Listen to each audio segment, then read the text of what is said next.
अगस्त 1947। Madras presidency, Tamil Nadu. विशिष्ट लोगों का एक समूह अपने जीवन काल की एक ऐतिहासिक यात्रा की तैयारी कर रहा था। उन्हें एक महत्वपूर्ण कार्य संपन्न करने के लिए आमंत्रित किया गया था। एक शासक से दूसरे शासक को सत्ता हस्तांतरण की प्रक्रिया को विधि विधान के साथ पूर्ण करने का कार्य सौंपा गया था। किस दिशा में कूच कर रहे थे ये लोग? दिल्ली। भारत अपनी स्वतंत्रता के समीप था। ब्रिटिश शासन से मुक्ति की बेला थी।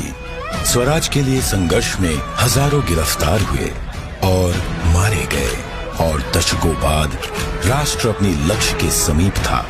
वो लक्ष्य था स्वाधीनता, स्वतंत्रता। अब अंतिम वाइसरॉय लॉर्ड माउंटबेटन को एक महत्वपूर्ण कार्य करना था, भारतीयों को उनका स्वराज्य सौंपने का कार्य। परंतु उनके सामने एक सवाल था, स्वराज्य को किस प्रकार सौंपा जाए। ऐसे में हाथ मिलाने की रस्म शायद ही काम आए। तो इस गौरवशाली क्षण के प्रतीक के रूप में कौन सी रस्म अपनाई जाए? उन्होंने पंडित जवाहरलाल नेहरू के सामने अपना ये सवाल रखा। ये एक उचित सवाल था जिसके बारे में विचार विमर्श की आवश्यकता थी। नेहरू जी ने ये प्रश्न जाने माने स्वतंत्रता सेनानी श्री सी राजगोपालाचारी के सामने रखा, जिन्हें राजा जी के नाम से जाना जाता था। वे तमिलनाडु से थे। नेहरू राजा जी की विद्वता और भारतीय परंपराओं और सभ्यताओं पर उनके ज्ञान का सम्मान करते थे। राजा जी को इसका समाधान भारत के गौरवशाली अतीत में मिला। तमिलनाडु के चोला साम्राज्य में, जो भारत के प्राचीनतम और दीर्घकाल तक चलने वाले साम्राज्यों में से एक था, एक चोला सम्राट से दूसरे सम्राट को सत्ता का हस्तांतरण नीति परायणता के प्रतीक अर्थात सेंगोल सौंप कर किया जाता था। भगवान शिव के आशीर्वाद का आवाहन करते हुए उस समय के महंत द्वारा सेंगोल को आशीष प्राप्त होता था। क्योंकि चोला शिव के प्रबल भक्त थे, उनके द्वारा स्थापित हजारों वर्ष पुराने मंदिरों में आज भी पूजा की जाती है। राजा जी ने इसी परंपरा और समारोह के आयोजन की सलाह दी, जिसे नेहरू जी ने स्वीकार किया। राजा जी ने बिना समय गवाए इस समारोह के लिए प्रमुख धार्मिक मठ या आश्रम तिरुवावड़दुराई आदीनम से संपर्क किया, जिसे 5 सदियों पहले स्थापित किया गया था, और ये तब से चोला भूमि के केंद्र में स्थित है और आज तक कार्यरत है। तत्कालीन मठ प्रमुख 20वें गुरु महासन्निधानम श्रील श्री अंबलवाना देशिक स्वामी ने अपनी अस्वस्थता के बाद भी इस कार्य को स्वीकार किया।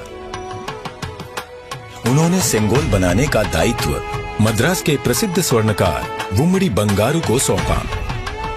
सेंगोल के शीर्ष पर नंदी विराजमान थे, जो कि शक्ति, सत्य और न्याय के प्रतीक हैं। सेंगोल बनाने के समय को याद करते हुए 96 वर्षीय श्री वुम्मड़ी एतिराजुलु कहते हैं, आदिनम किसी की सिफारिश पर हमारे पास सेंगोल का निर्माण का न्योता लेकर आए थे।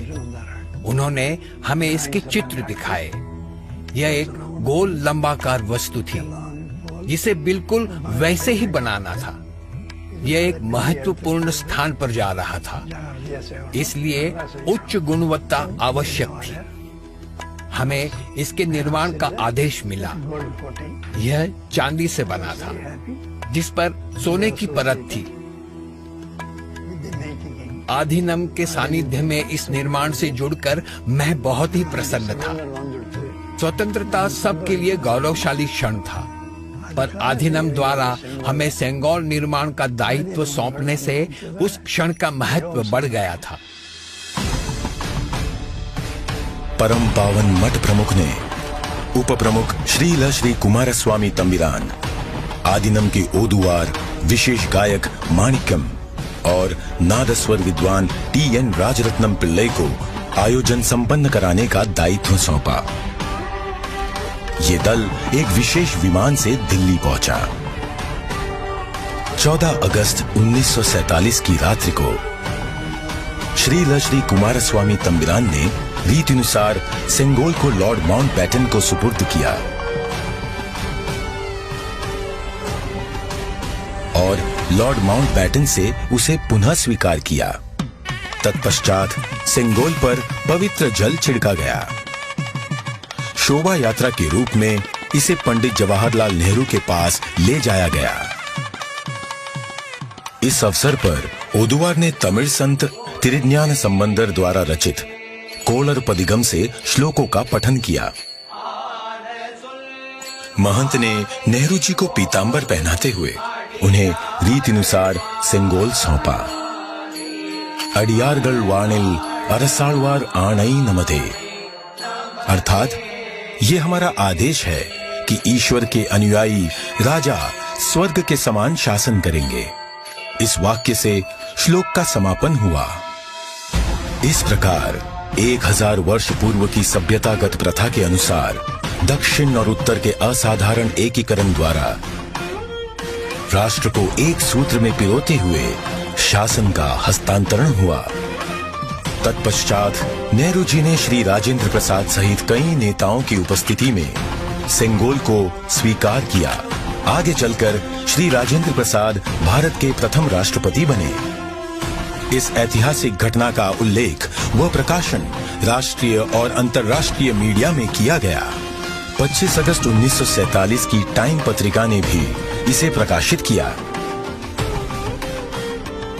हस्तांतरण की प्रक्रिया के पश्चात पंडित जवाहरलाल नेहरू ने 14 अगस्त 1947 की मध्य रात्रि को अपना विश्व विख्यात भाषण राष्ट्र के नाम संबोधित किया।